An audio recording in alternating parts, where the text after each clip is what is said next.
नमस्कार, आप देख रहे हैं मोदी मुल्क और मुसलमान, साथ में आपके शिखा ठाकुर। मोदी सरकार में कई जन कल्याणकारी योजनाएं चलाई जा रही हैं और इन योजनाओं को लेकर के देश के मुसलमानों का क्या है सियासी मूड। प्रधानमंत्री मोदी के सबका साथ सबका विकास से कितने प्रभावित हैं मुस्लिम मतदाता, मुसलमानों तक कितनी पहुंची केंद्र सरकार की योजनाएं। भारत 24 आपके लिए लेकर आया है इन तमाम सवालों के जवाब। तो आइए शुरू करते हैं हमारा खास शो मोदी मुल्क और मुसलमान। अभी चले जाए मार्केट में, जितनी खरीदारी हुई है आप उसका डेटा निकालिए। 60% उसमें शायद मुस्लिम लोग होंगे जिन्होंने धनतेरस पे खरीदारी करी। मोदी जी से कोई शिकायत नहीं है, एक अच्छे नेता हैं, हमें उनमें कोई बुराई नहीं दिखती। कम से कम मैं समझता हूँ 40% मुसलमान जो है वो बीजेपी से जुड़ा है और यही वजह है कि सरकार लगातार बंदी चली आ रही है जब जब चुनाव हो रहा है। नमस्कार, आदाब। भारत 24 का स्पेशल प्रोग्राम मोदी मुल्क और मुसलमान देख रहे हैं आप, और मुरादाबाद की मुस्लिम आवाम से जानेंगे कि मोदी मुल्क और मुसलमान को लेकर क्या सोचती है मुरादाबाद की मुस्लिम आवाम। मेरे साथ इस वक्त बात करने के लिए पद्मश्री से सम्मानित दिलशाद हुसैन जी हैं, दरगाह के सज्जादा नशीन हैं, और भी मुस्लिम धर्मगुरु हमारे साथ बात करने के मौजूद हैं। मुरादाबाद एक्सपोर्ट डेवलपमेंट के नुमान मंसूरी जी हैं, सामाजिक कार्यकर्ता हैं मुस्लिम समाज को लेकर। आइए बात करते हैं। सबसे पहले आपसे शुरुआत करेंगे क्योंकि आप पद्मश्री हैं और सरकार ने आपको पद्मश्री से नवाजा है। मोदी सरकार को लेकर क्या सोचती है मुरादाबाद की मुस्लिम आवाम?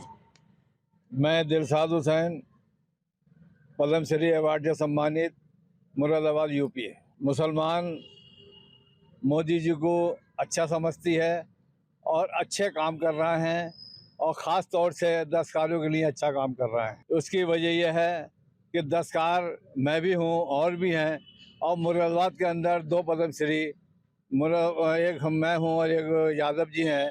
तो ये बहुत बड़ी बात है कि मतलब मैं पद्मश्री, और इस सरकार के अंदर मैं इसका बहुत सरकार का शुक्रिया अदा करता हूँ। दूसरी चीज़ एक और, कभी हमने सोचा भी नहीं था, आज तक हमारे बूढ़ी चले गए, हमारा एटम मोदी जी जर्मन लेके गए और ख़ुद देकर आए। ये हमारे लिए बहुत बड़ी बात है, और इसके लिए हमारे पूरे मुरादाबाद के अंदर खुशी मनाई गई कि एक मुसलमान का मटका और मोदी जी खुद लेके गए। तो ये बहुत बड़ी बात है। तो इसलिए मोदी जी अच्छा देख रहे हैं और मुसलमानों को अच्छी तरीके से समझ रहे हैं। ये मैं उनका शुक्रिया, क्योंकि आप आर्टिजन हैं, और आर्टिजन है उसके बावजूद आपको वहां तक पहुंचाया गया, पद्मश्री तक मोदी सरकार ने पहुंचाया गया। कई तरह के भ्रम फैलाए जाते हैं, कहा जाता है कि डिवाइडेशन की पॉलिसी चल रही है और मोदी सरकार जो है वो मुस्लिम्स को लेकर नहीं सोच रही है। उस पर आप क्या कहेंगे? नहीं, ऐसा नहीं है। इसकी वजह यह है कि जिस वक्त में मोदी से मैंने मुलाकात की तो उनके चेहरे पे खुशी थी कि मैं एक मुसलमान से मिल लिया हूँ। ऐसा नहीं था कि उनके चेहरे पे कोई खुद मतलब कि उदासी सी हो। तो उस वक्त उन्होंने मुझे इस तरह से नवाजा कि मैं आपको शुक्रिया मतलब बता नहीं सकता कि जिस वक्त मैंने कहा आपका बहुत बहुत शुक्रिया, तो उन्होंने कहा फौरी आप दिलशाद हुसैन मुरादाबाद से। तो इसका मतलब कि हमारा नाम भी उनके जहन में है। मुरादाबाद का मुसलमान क्या सोचता है मोदी सरकार को लेकर आपके नज़रिए से? देखिए, मेरे नज़र में तो अच्छा सोचता है, और ख़ास तौर से दस्तकारों के लिए बहुत अच्छी स्कीमें हैं, और दस्तकारों को वो समझ भी रहे हैं। मैं इसलिए ये बात कर रहा हूँ। क्या कहना चाहेंगे आप मोदी जी के लिए? मोदी जी के लिए मैं कहना चाहूँगा कि अच्छा मुसलमान साहब बर्ताव है, और ऐसे ही रहे। तो उम्मीद है कि आगे भी हम आगे बढ़ेंगे, और अभी हमें पद्मश्री के अलावा पद्म भूषण भी मिलेगा, भारत रत्न भी मिलेगा। ये हम उम्मीद रखते हैं मोदी जी से। अच्छा नुमान जी, क्योंकि आप एक्सपोर्टर से जुड़े हैं, मुरादाबाद डेवलपमेंट एक्सपोर्टर्स की जो एसोसिएशन है, आर्टिजन की एसोसिएशन है, आप उससे जुड़े हुए हैं। एक्सपोर्टर्स के बारे में आप बेहतर जानते हैं, कारोबार के बारे में आप बेहतर जानते हैं। क्या स्थिति चल रही है इस वक्त कारोबार को लेकर, और एक्सपोर्टर्स क्या सोचता है, क्या उम्मीदें रखता है मोदी सरकार से? देखिए, पूरे एक वर्ल्ड वाइज इस वक्त मद्दा है। अब पूरी मंदी जो है गुजरी है। अब दिवाली को लेके थोड़ा सा लोगों का कारोबार खुला है। पिछले 1 महीने में लोगों की चमक आई है, लोगों के पास जो स्टॉक था वो ख़त्म हुआ है। वरना ये मंदी जो है पूरे देश में क्या पूरे विश्व में चल रही है इस टाइम। कि मोदी सरकार योजनाएं भी लेकर आई एक्सपोर्टर्स के लिए, कारोबार के लिए। कारोबार को लेकर क्या स्थिति है इस वक्त, और मोदी सरकार ने क्या इसके लिए बढ़ोतरी के लिए क्या काम किया है? देखिए, एक तो आपके सामने अभी पद्मश्री साहब हमारे दिलशाद हुसैन साहब आपके सामने जिंदा सबूत खड़े। कि हमारी पहली बार हमारे किसी आर्टिजन साथी को पद्मश्री से सम्मान मिला, तो ये एक बड़ा इनिशिएटिव है और इस इंडस्ट्री को पहली बार मिला है, तो ये तो उनका शुक्रिया है, पूरी इंडस्ट्री के लिए उनका काम है। हमारे आपस में हिंदू मुस्लिम सिख ईसाई आपस में सब एक होकर त्योहार बनाते हैं, सब एक साथ रहते हैं। आप अभी चले जाएं मार्केट में, जितनी खरीदारी हुई है आप उसका डेटा निकाल लें, 60% उसमें शायद मुस्लिम्स लोग होंगे जिन्होंने धनतेरस पे खरीदारी करी है।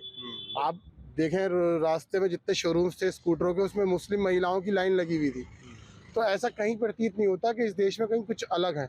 सब लोग मिलजुल कर अपने त्योहारों को सेलिब्रेट कर रहे हैं। चंद नेताओं की वजह से देश को जो है वो कहीं ना कहीं इस माहौल को बिगाड़ने की कोशिश की जाती है। बिल्कुल सही बात है। अच्छा, मेरे साथ इसी जो इन्होंने अभी बात कही है उस पर बात करेंगे, क्योंकि आप मुस्लिम धर्मगुरु हैं और दरगाह के सज्जदनशीन हैं। नईम चिश्ती आपका नाम है। चिश्ती साहब, क्या इस बात से आप इत्तेफाक रखते हैं अभी नुमान मंसूरी साहब ने जो बात कही है? अब देखिए, हम लोग दरबारों से वाबस्ता हैं। हमारे यहाँ हिंदू मुस्लिम सिख ईसाई सभी धर्मों के लोग आते हैं और हम सबको एक नज़र से देखते हैं, दूसरी नज़र से हम लोग कभी नहीं देखते, क्योंकि हमें ये सिखाया गया हमारे बुज़ुर्गों से। और दरबारों में आने वाले लोगों के लिए देखना भी एक नज़र से चाहिए। हमारा सिर्फ कहना इतना है कि हमें मोदी जी से कोई शिकायत नहीं है, एक अच्छे नेता हैं, हमें उनमें कोई बुराई नहीं दिखती।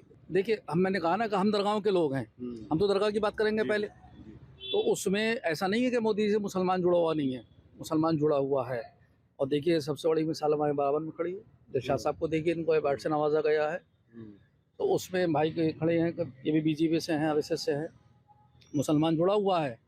हमारी ज़ाती उनसे ना तो कोई तकलीफ़ है और ना ही उनसे हमें कोई तकलीफ पहुंची है, ना कोई पहुंचेगी। मुस्लिम्स को लेकर कई तरह की योजनाएं भी आई। शिक्षा को लेकर कैसा काम किया गया, सुरक्षा को लेकर कैसा काम किया गया, हेल्थ को लेकर क्या काम किया गया? नहीं, खैर ये काम तो खैर अच्छे हो रहे हैं, सुरक्षा भी है और क्राइम भी कम है, ऐसी बात नहीं है। ध्यान भी दिया जा रहा है, विकास भी हो रहा है, जो बात सही है बिल्कुल। शिक्षा को लेकर शिक्षा भी अच्छी है, काम चल रहा है, ऐसी बात नहीं है। देखिए, हमारा सवाल है मोदी मुल्क और मुसलमान, मोदी सरकार को लेकर नहीं, हमें मोदी जी से कोई शिकायत नहीं है, हमें उनसे कोई शिकायत नहीं बिल्कुल। लेकिन बता रहा हूँ ना, हम दरबार के आदमी हैं, हमारे यहाँ तो सबक ही दिया जाता है कि हमें सबको एक कैसे करना है, एक जगह में सबको कैसे बिठाना। हमारी सोच तो ये साहब कि हिंदू भाई के घर में कोई प्रोग्राम है तो जाकर हम उनके प्लेट में खाना खाएं, हमारे यहाँ कोई प्रोग्राम हो तो हमारा हिंदू भाई हमारा आके प्लेट में खाना खाए। हमारी सोच तो ये है और हमेशा कायम रहे। ये बहुत अच्छा खूबसूरत मुल्क है हमारा, रहने वाले सब बहुत खूबसूरत हैं, बहुत अच्छी सोच के हैं।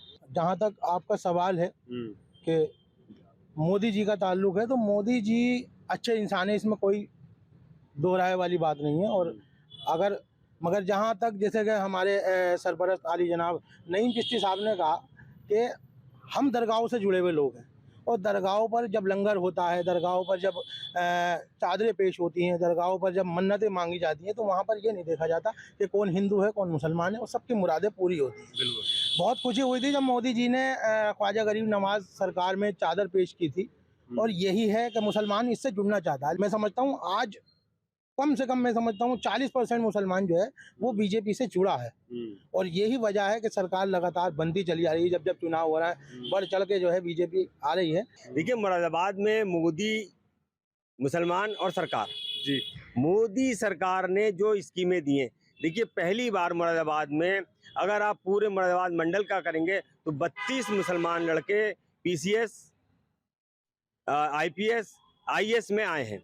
ये 2014 से 2024 तक का आंकड़ा है।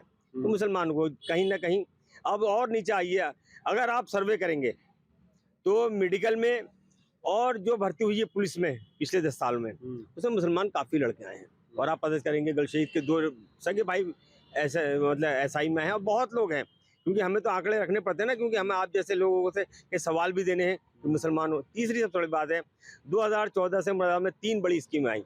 एक ट्रेन चली है, लोग बात कहते हैं खतों से ट्रेन चलती, खतों से ट्रेनें नहीं चलती हैं। एक ट्रेन चली, एक यूनिवर्सिटी आई जिसमें सभी बच्चे पढ़ेंगे, शिक्षा पे भी काम हुआ। एक एयरपोर्ट खुला, जो हमारे अभी भाई ने कहा कि एक्सपोर्ट पे बढ़ावा पाएगा। ये तो 3 बड़ी स्कीमें थी जो सिर्फ मुरादाबाद के बारे में मैं आपको बता रहा हूँ। और इसके नीचे आएंगे तो मुरादाबाद एक स्मार्ट सिटी बना है, जिसमें जैसे कि हम यहाँ कहते हैं कि मुसलमान 60% मुस्लिम आबादी का है, मुस्लिम एक्सपोर्टर हैं, कारखानेदार, तो पहचान तो उनकी बड़ी, जब उनके कोई मिलने वाला आता तो स्मार्ट सिटी देख के स्टेशन से ही पता चलता है कि यार ये शहर जो है वो सही है। अब बात आती है रोजगार की। मैं नहीं समझता कि रोजगार में कहीं कोई कमी आई हो। ये एक आम बात हो गई है कि रोजगार की है। क्या हमारे शहर में किसी ने कोई खुदकशी करी? नहीं करी, नहीं है तो कहाँ परेशान है? आज परचेजिंग में देखिए आप, मुसलमान माशाल्लाह हमारी बुरखे की लाइन लगी रहती है, जितनी हमारी हिंदू सनातन बहन है उतनी हमारी इस्लाम की बहन है। तो ऐसा तो ये सब एक सियासी हथकंडा है, लेकिन मुसलमान बहुत खुश है। और मैं भारतीय जनता पार्टी में पिछले 44 साल से हूँ और पिछले 26 साल से मैं संघ में हूँ। संघ का एक मुसलमानों में काम करता है विंग है मुस्लिम राष्ट्रीय मंच में, उसका राष्ट्रीय संयोजक हूँ और मदरसा और छात्र प्रकोष्ठ देखता हूँ। इसके जो मार्गदर्शक हैं वो गुरुवार इंद्रेश कुमार हैं, जो संघ के एक बड़े प्रचारक हैं और कार्यकारिणी सदस्य हैं। फिर भी आरोप लगता है मोदी सरकार पे कि कहीं ना कहीं भेदभाव करती है। नहीं, भेदभाव कहीं कहाँ करती है, आप मुझे बताएं। मैंने अभी आपको सर्विसों में बताया, कोई भी है, मैं आपको एड्रेस दे सकता हूँ उन लोगों के। हमारे बिजनौर तो नंबर 1 है, हमारा मुरादाबाद तो बहुत पीछे है, लेकिन बिजनौर के हमारे जो मुस्लिम बच्चे हैं वो IAS IPS में बहुत तेजी से आए। एक ही खानदान के 3-3 4-4 आए हैं, आज भी हैं। अभी जो योगी जी आए थे, उन्होंने DSP की जो ये पासिंग परेड करी थी, उसमें हमारे 4 मुसलमान हैं, ये अपने ही जनपद के। तो भाई साहब भेदभाव तो कहीं नहीं है, लेकिन जब आदमी अप्लाई करेगा, देखिए 4 आए, अप्लाई कितने करा था? आप मुझसे ये पूछें, अप्लाई किया था 8 लोगों ने, कितनों ने किया था? हम 5% से ज्यादा इंटर से ऊपर नहीं पढ़ पड़ते। मुसलमानों की पढ़ाई की जो रेशो है बहुत घट गया है। तो एक बड़ा बहुत बेहतर बात कही है इन्होंने कि जो मुस्लिम्स का एजुकेशन का जो रेशो है वो कम है, उसके बाद बात की जाती है कि नौकरी नहीं लग रही। क्या कहेंगे इस पर? और जितना रेशो था उसको नौकरियां दी गई हैं, इनका भी कहना है। देखिए, नौकरी तो जब मिलेगी जब हम लोग मेहनत करेंगे। जब हमारे वालिदैन ध्यान नहीं देंगे और हमारा इस पे जोर नहीं होगा तो जितना भी हैसियत के हिसाब होगी उस हैसियत के हिसाब से काम मिलेगा। इसमें तो दोष तो गवर्नमेंट को नहीं देना चाहिए ना। अगर हम मेहनत करेंगे, बच्चों को पढ़ाएंगे लिखाएंगे, सब कुछ करेंगे, तो फिर उनका नंबर भी आएगा, उनका नाम भी आएगा।